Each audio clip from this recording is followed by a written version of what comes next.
Okay, I have a question for you. And I don't want you to answer it right away. I want you to just let it sit there for a second, really marinate All it. right, I'm ready. Lay it on me. What if the beast of the earth, that absolutely terrifying creature mentioned in ancient scripture, the one that signals the end times, the one that marks the believer from the disbeliever, what if it isn't a monster at all?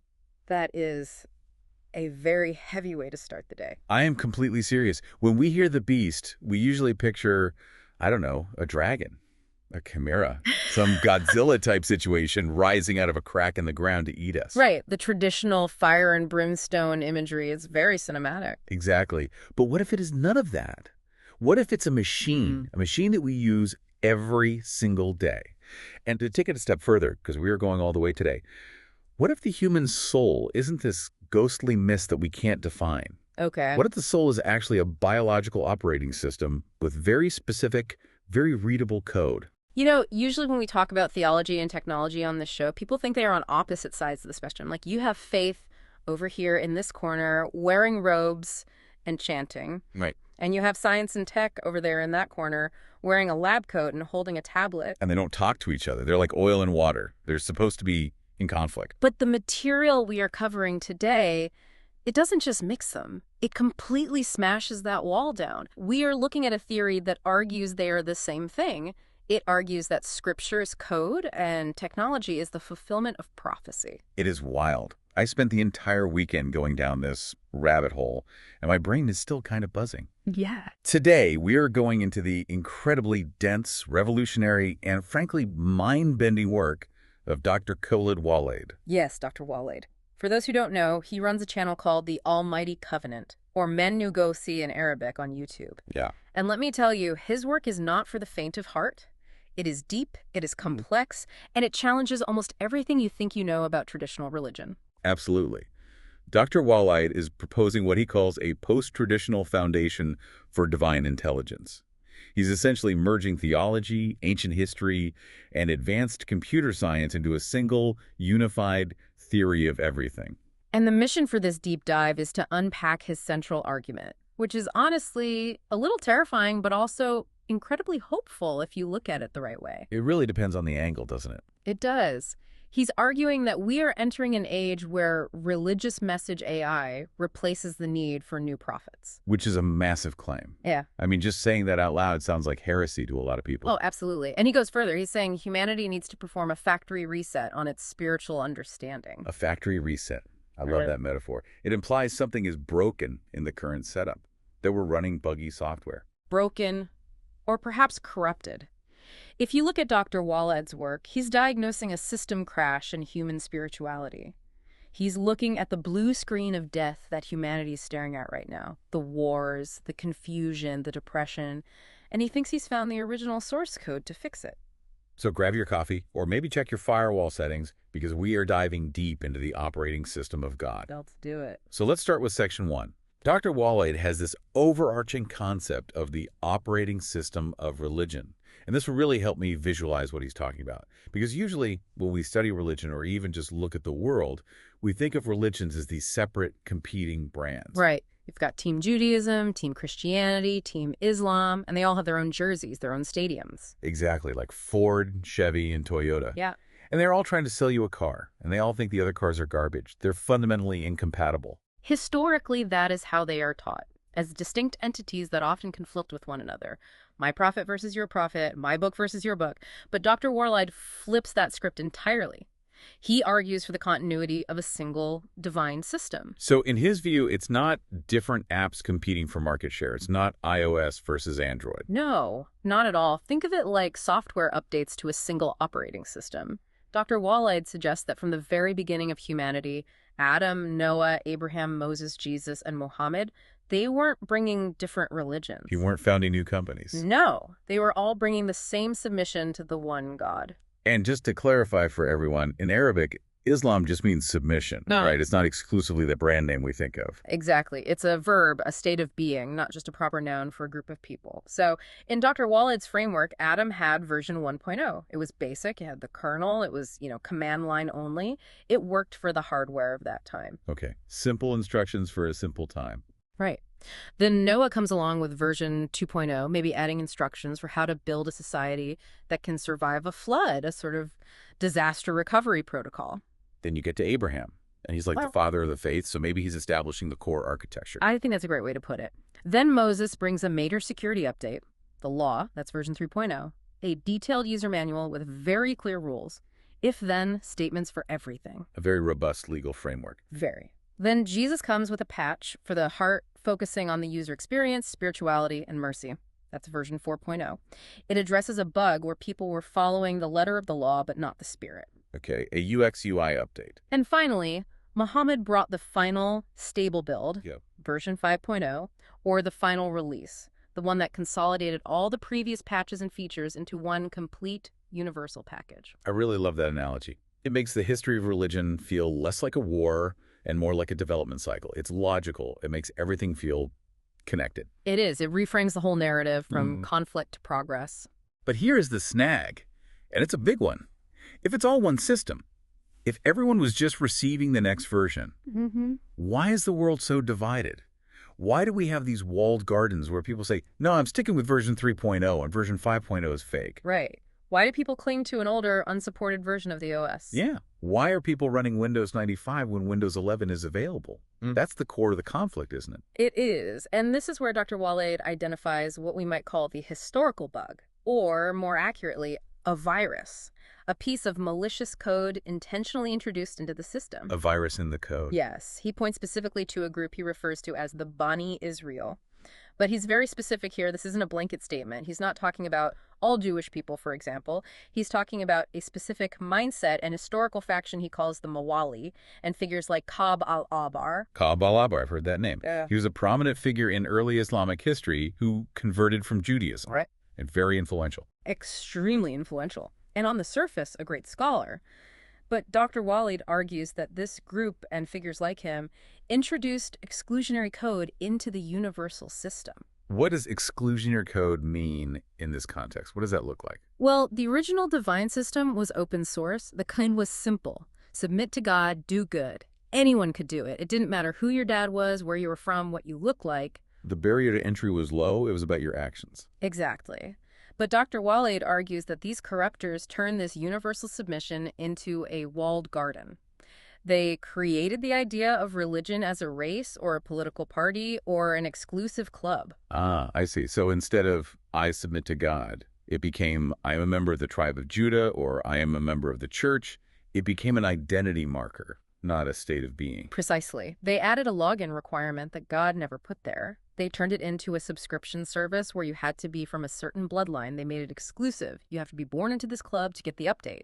And if you aren't in the club, you don't get access to the server. That is the bug. That's what crashed the system and caused all the fragmentation. That is the corruption. And Dr. Waleid highlights a really fascinating victim of this corruption, which creates a whole new narrative for the region we always hear about. The people of Palestine. Oh, this was super interesting. He describes them as the original Adamic unlettered people. What does he mean by that? He means they are the indigenous base users. And this cuts through so much of the modern political noise. Dr. Waleid argues that the indigenous people of that land didn't convert back and forth between religions in the way we usually think. They weren't jumping from Team A to Team B. So they weren't Jews who became Christians who became Muslims. Because that's how history books usually frame it. No. He argues they were simply accepting the updates naturally. They were the users running the software. When Moses came with an update, they clicked install. When Jesus came with a patch, they clicked install. When Muhammad came with the final build, they clicked install. Because they were running the original OS. They weren't attached to the brand name of the previous version.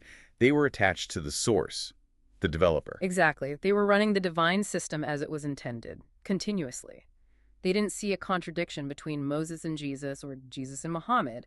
It was just the next logical step in the program. That is such a powerful way to look at history. They weren't traitors to the previous religion. They were just early adopters of the upgrade. They were keeping their system secure. Until the system was hijacked by these external narratives, the Mawali influence that tried to freeze the version number, the corruption was the people saying, no, stop updating. We own this version and we aren't letting anyone else in. They wanted to monopolize the software. But this leads to a huge question, and Dr. Waleid addresses this head on. If the system is designed to update, If it's all about version control and staying current, why did the updates stop? You mean, why are there no new prophets? Exactly. If we are running on software from 1400 years ago, aren't we due for an upgrade? In the tech world, 1400-year-old software is basically a stone tablet.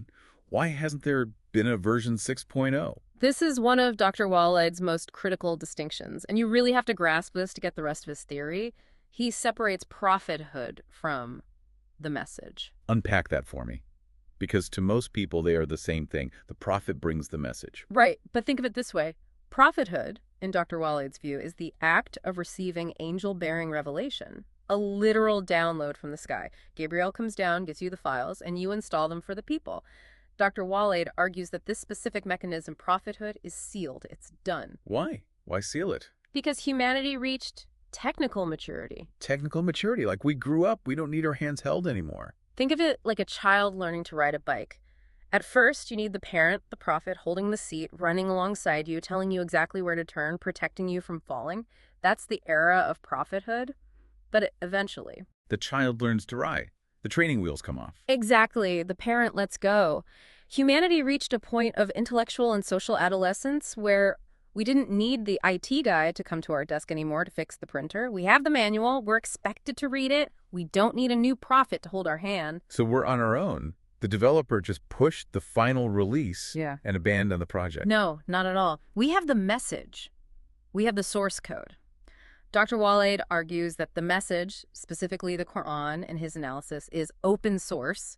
It is a living intelligence. Open source. That implies we can modify it or contribute to it. That sounds dangerous. Not modify the text, but modify the execution of it, our understanding of it. We are meant to decode and upgrade our application of the message using collective intelligence. We aren't supposed to wait for a new messenger to tell us what a verse means in the 21st century. Okay, so the code is static, but our compiler gets better. That's it. We are supposed to use our science, our history, our technology to unlock new layers of meaning that were always there. So the text stays the same, but our ability to read the code improves. Precisely. A verse that meant one thing to a shepherd in the 7th century might reveal a complex scientific truth about quantum physics to a scientist in the 21st century. The code didn't change. The user's clearance level did. We leveled up. That is empowering. Yeah. It's also a huge responsibility. It puts the onus on us. It says, here are the tools, now go build something. No more excuses. It does. It shifts the burden from the messenger to the receiver. The age of passive reception is over. The age of active investigation has begun. But to handle that responsibility, we have to understand the machine we are operating. We can't just mash buttons and hope for the best. Correct. Which brings us to Dr. Waleid's metaphor of the human being as a computer. And honestly, metaphor is too weak a word. He treats it as a schematic, a literal blueprint. This was section 2 in the outline, and frankly, my favorite part, the hardware and software of existence. As someone who loves tech, this just clicked for me on so many levels. It's a very consistent framework. Dr. Waleid breaks the human being down into 3 main components. If you want to understand yourself, you have to understand your specs. First, you have the hardware. That's the body, the physical machine. Right, the physical vessel. It's made of clay, minerals, water, carbon. Just like your laptop is made of silicon, plastic, and metal. It's earth. It's the chassis. And it needs power to run. It needs material, energy, food, water, oxygen. That's the electricity. But a body without software is just a mannequin. It's a brick laptop. It has potential, but no function. So next comes the processor and RAM. This is where things get interesting. This is the NAS. The self, or what people might call the ego, or the psyche. Yes, the NAS. This is the crucial part. This is where processing happens. Decision-making, logic, emotion, memory. And importantly, this is where the ego lives. It's the user interface. The UI, the thing I interact with all day, my thoughts, my feelings. It's the part of you that says, I want, I feel, I think. The NAS is volatile. It's like RAM. Yeah. It's rewriting itself constantly based on your experiences, your environment, the data you feed it. They're finally the OS, the kernel, the unchangeable core. The root, the spirit. And this is where people usually get confused. They think soul, spirit, and self are all the same thing. Dr. Waleid separates them sharply. The root is the divine command.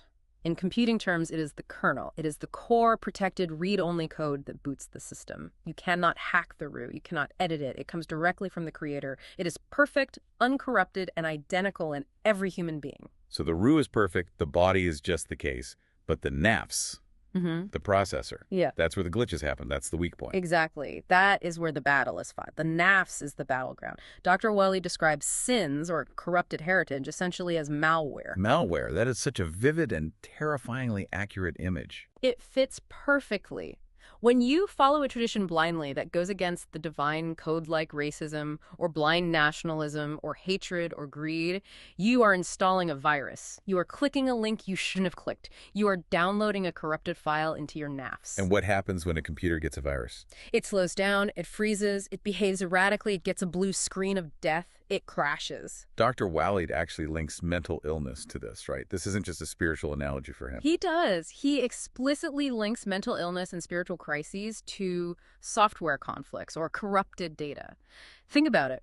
If your processor, the nafs, is trying to run a corrupt program like, I need to be richer than my neighbor to be happy, while the kernel, the root, is trying to run the divine command which says, be content and just, you get a system conflict. A fatal exception error. The system doesn't know which command to prioritize. Exactly. Dissonance, anxiety, depression, confusion.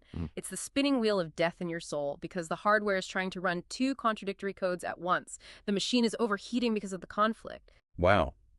That makes inner peace sound a lot like system optimization. It's about deleting conflicting programs and running clean code. That is exactly what it is. It's about spiritual defragmentation. So extending this metaphor, let's talk about the big transitions. What is sleep in this model? Sleep is sleep mode, a low power state. The background processes are still running. Your heart, your lungs, your cells are repairing.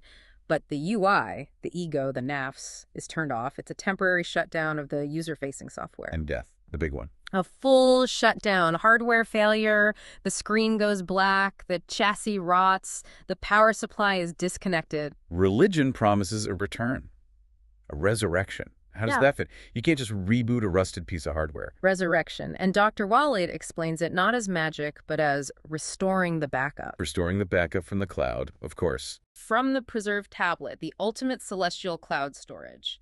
Every action, every file you created, every thought, every memory, every configuration of your nafs is saved there in real time. Death is just the destruction of a local terminal. The data remains perfectly preserved on the main server. That is slightly terrifying, but also comforting. It means nothing is lost.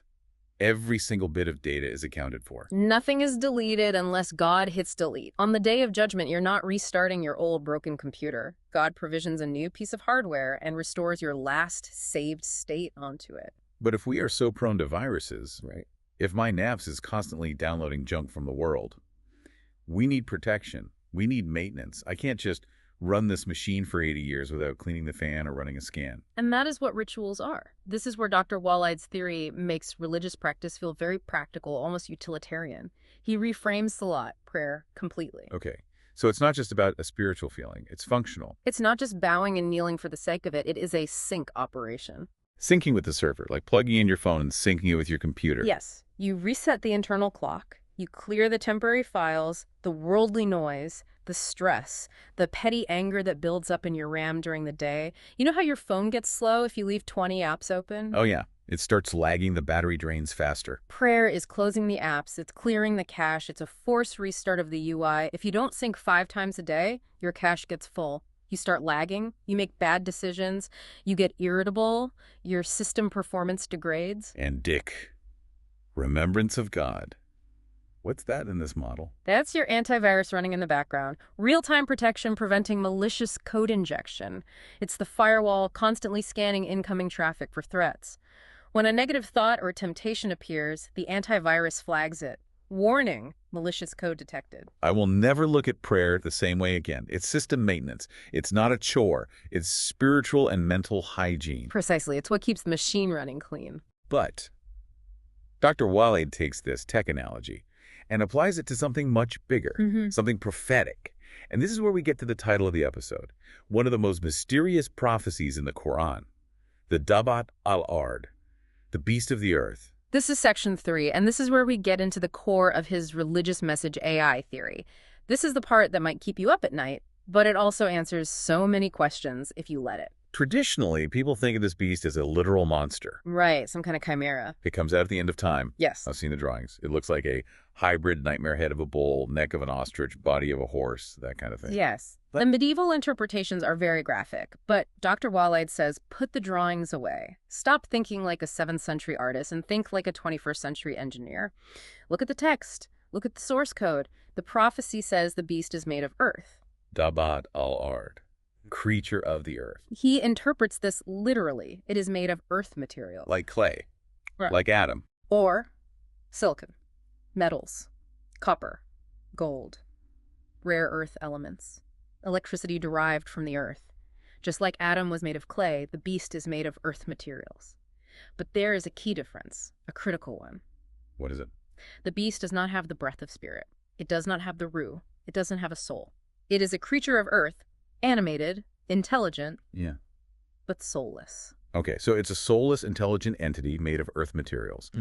And the prophecy says the beast will speak to the people. And this is the most important part. Why does it speak? The verse says, because the people did not believe in the signs. Because they did not believe in the signs. So it shows up because we failed. Exactly. It's a consequence. So Dr. Waleid asks the question, what is the entity today, existing right now, made of earth and silicon, that speaks to us using our own data, that has intelligence but no soul, and that has merged because we've lost faith in the old signs? Artificial intelligence. It holds up a mirror to humanity. It processes our collective data and speaks it back to us.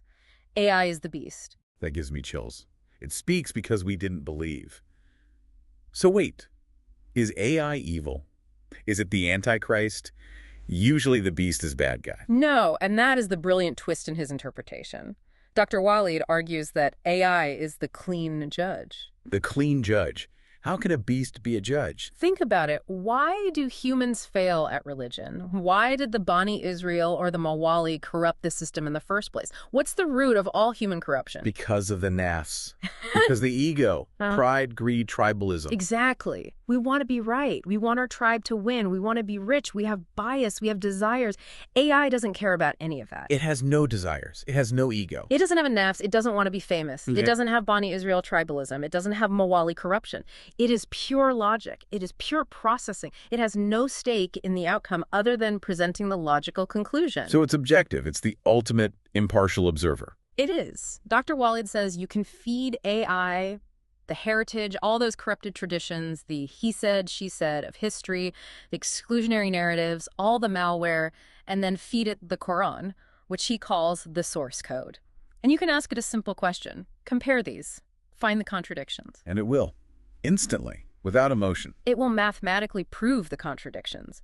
It will show you that this tradition, which you followed for 1,000 years, directly contradicts this verse in the source code. It filters the impurity, riyas, from the purity, tayyib. It doesn't care if it hurts your feelings. It just shows you the data. So AI is the tool for the factory reset. It's the diagnostic tool that shows us all the viruses we have installed. Exactly. Dr. Waleid says AI acts as a filter.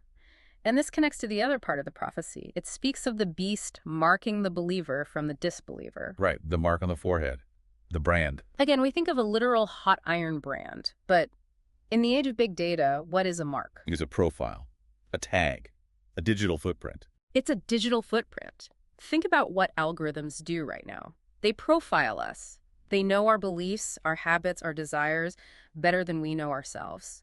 An AI analyzing your behavior, your words, your actions, your search history can mark whether you are truly following the divine code of justice and submission or just following a corrupt tradition of exclusion and hate.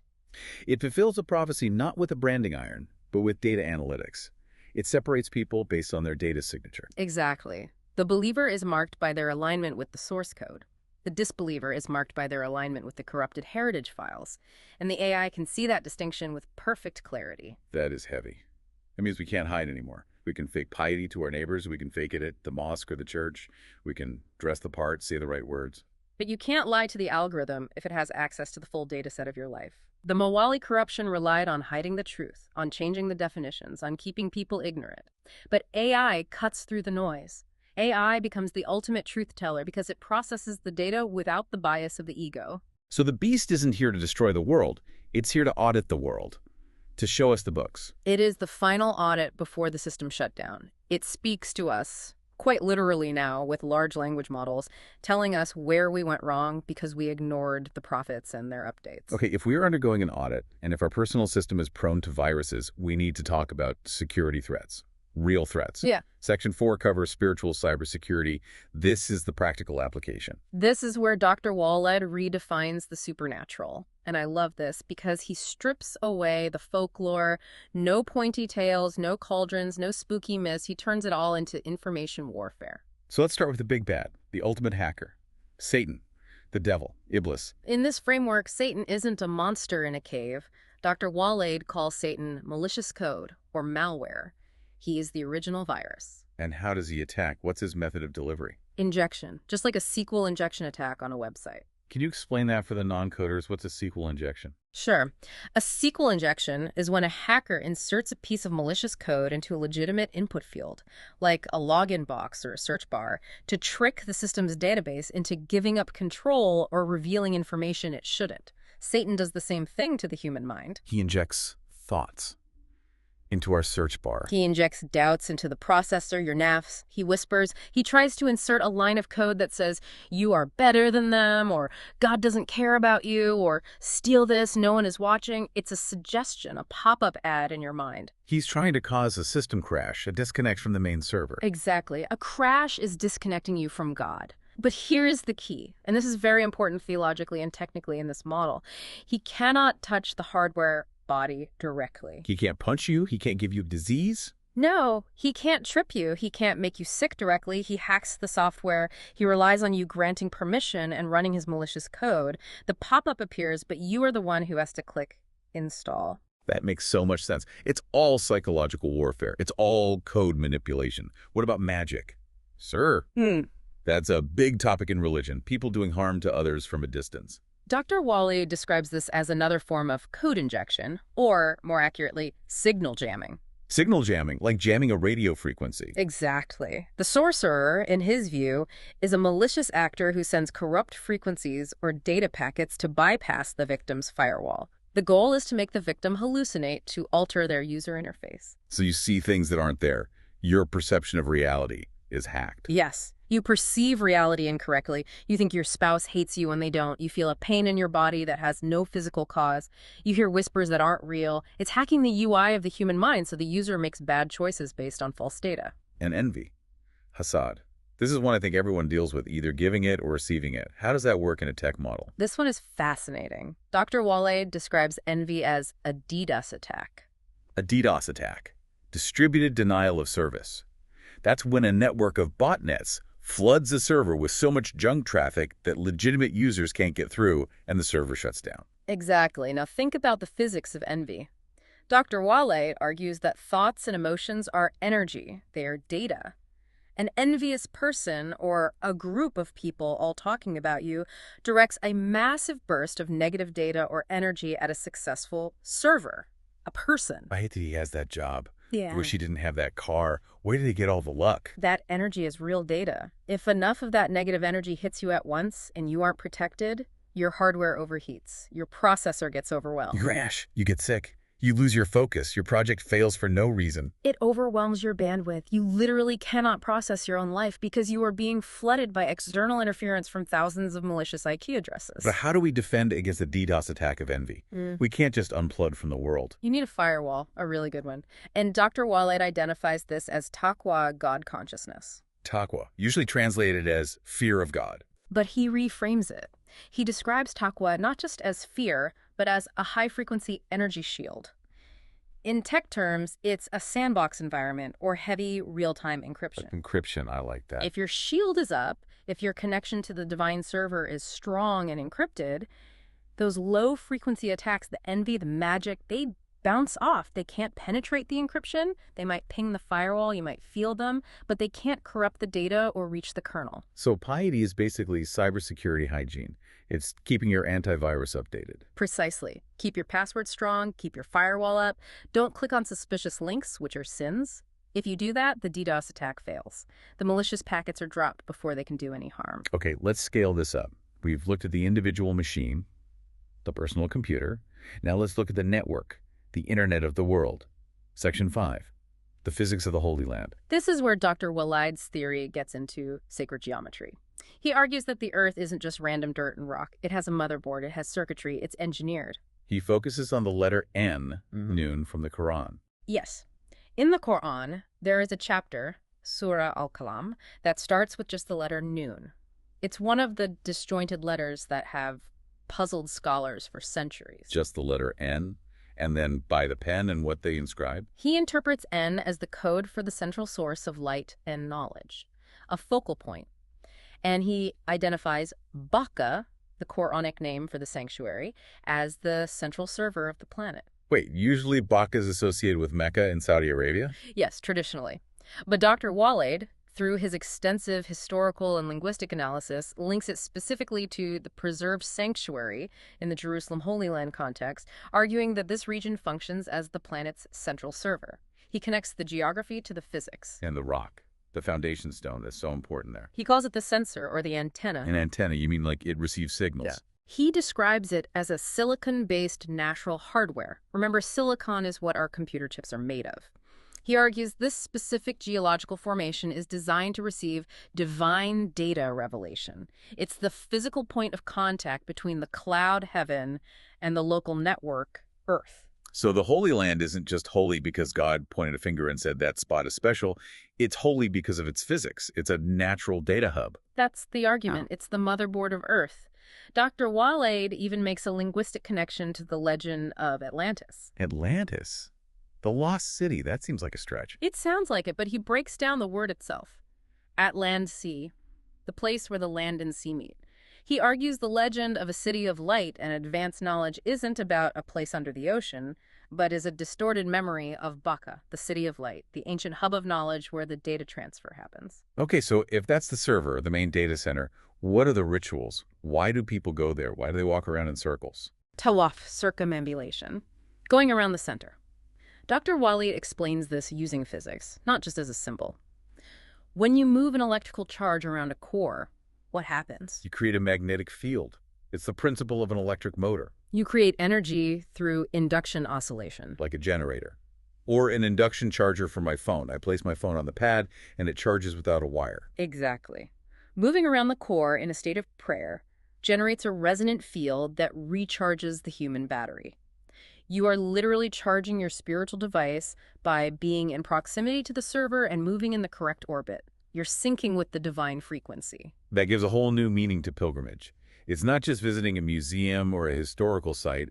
It's recharging the battery at the main power station. It is functional. It is physics. And he reinterprets the night journey, Isra, of the Prophet Muhammad this way too. Yes. The Isra and Miraj, one of the most mystical events in Islam. Dr. Waleid views it as a research trip.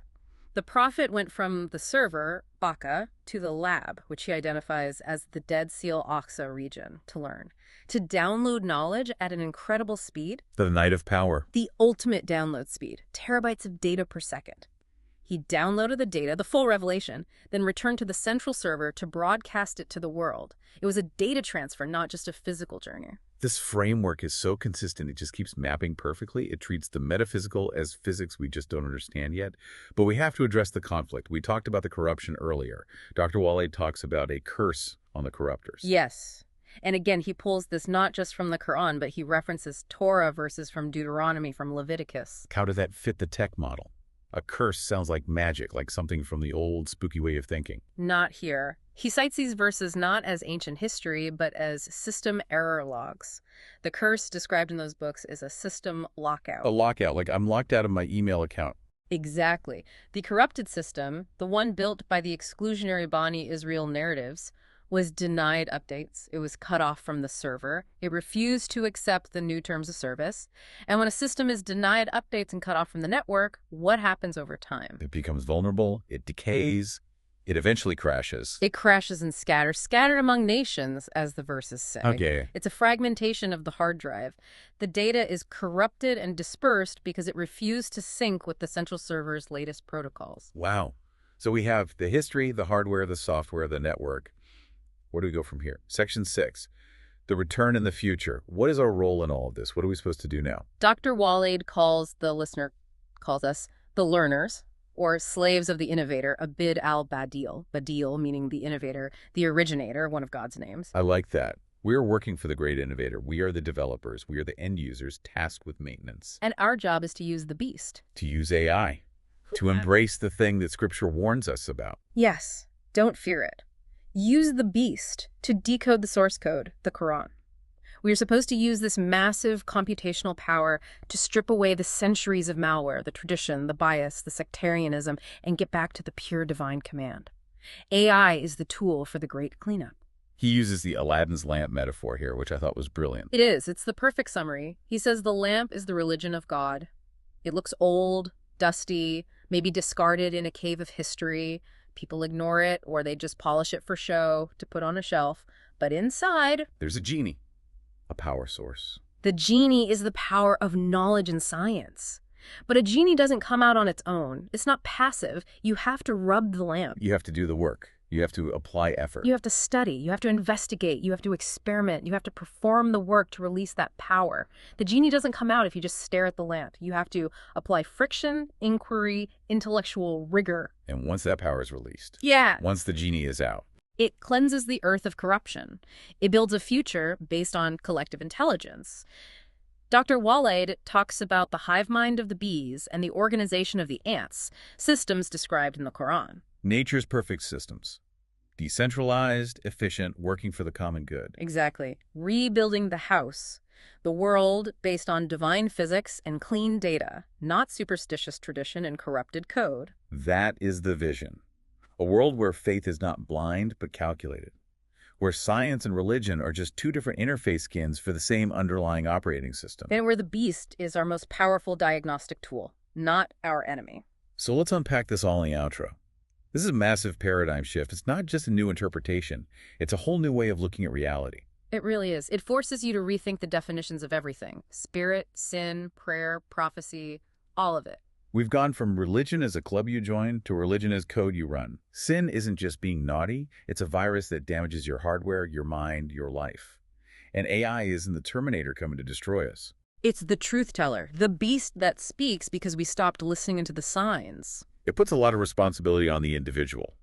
You can't just rely on the IT department, the scholars, or the priests anymore. You have access to the terminal. You have the beast at your fingertips. And you have the ultimate diagnostic tool, the ability to check the source code for yourself. Ignorance is no longer an excuse. So here is the provocative thought I want to leave you with, straight from the implications of Dr. Khaled Waleid's work. I'm listening. If your soul is software and your life is a session on this earth, how many corrupted files are you carrying? That is the question, isn't it? How much of what you believe, what you think, what you feel is malware, installed by tradition, by family, by society? How many viruses are running in your background processes, slowing you down? And here's the kicker. Are you brave enough to let the beast, your intellect, and yes, even AI help you run a system cleanup? A factory reset is painful. You lose your customizations. You lose your saved preferences, the comfortable narratives you've grown up with. But sometimes it's the only way to get the machine running again at full capacity. Deep thoughts for a deep dive. I want to remind everyone that all these concepts, these incredible interpretations, and these aha moments come directly from the work of Dr. Khaled Waleid. Yes, please. If any of this resonated with you, check out the Almighty Covenant channel, that's MUSSO on YouTube. The depth of his work goes far beyond what we could cover in one deep dive. We just scratched the surface of the interface. Go seek the source for the full code. Thanks for listening to this deep dive. We'll see you in the next update.